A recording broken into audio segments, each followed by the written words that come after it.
We are just getting into the HASTE project, and it's a partnership with the school board and local government. And we've been very grateful, Comox Council, to a $5,000 grant from Healthy Communities. And it was a difficult piece to put together. No one has any money, and so the $5,000 actually made the project a go. So we are additionally grateful for that. I think as well what it did do is that it said that Comox Council was behind the project, and it was behind it in a physical way. It entailed filling out a grant and gaining that $5,000, but without that we would not have been committed in the way that we are now. Getting HASTE off the ground in our community was a problem we had to solve, and basically we needed a coordinator. And it was an idea that came out of the school board that they wanted to see children being more active, and as well as increasing safety in school zones by cutting down the amount of traffic with parents driving their kids. And so kids getting out and walking, they were bright and alert when they got to school, they had chance to socialize and to learn about a different way to live. We become a very car-orientated society, and our kids grow up that you run out in the car and you jump in. So getting this project off the ground has been on the cards for a long time, but we needed the coordinator to make it gel, and we needed the money to do that.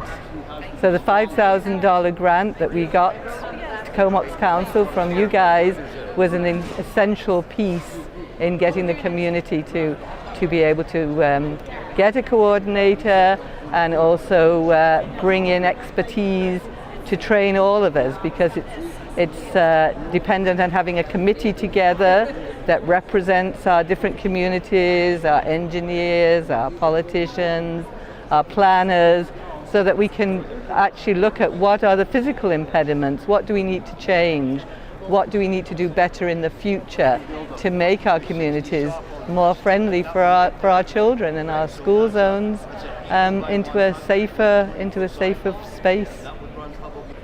Well, I think for a long time we focused on that the medical profession was going to be a healthy way to live, and I think what we've transcended that to seeing that far greater health comes from living a healthy lifestyle, getting decent food, having clean air, keeping forests, and it's a different sort of health. It's a preventive rather than a prescriptive. And one of the problems with local government is that we tend to look at the infrastructure, roads, sewer, water pipes, and they're all important for health, clean water, sewers, and we tend to not look at the global picture. And it's very hard to get any money to support a wider definition of health. So an organization like yours, with grants, and not just grants but with the expertise, has been a great boon. I've been on the Social Planning Council on and off for over 20 years, and you've been a model for us and a very important part of it. We are blessed with a community that has a huge amount of volunteers, and we need some structure in that. And so we need to be able to use people effectively. So small amounts of money in that situation can have a huge impact on how we change the way we live. And I think we have to be making these shifts as local government. We have to decrease our carbon footprint. We have to be dealing with these problems not on an intellectual level but on the ground level. And we don't have the budget to deal with it. We all know that the tax dollar, local government tax dollar, is stretched to the limit, just keeping our streets free of potholes and keeping our communities functioning.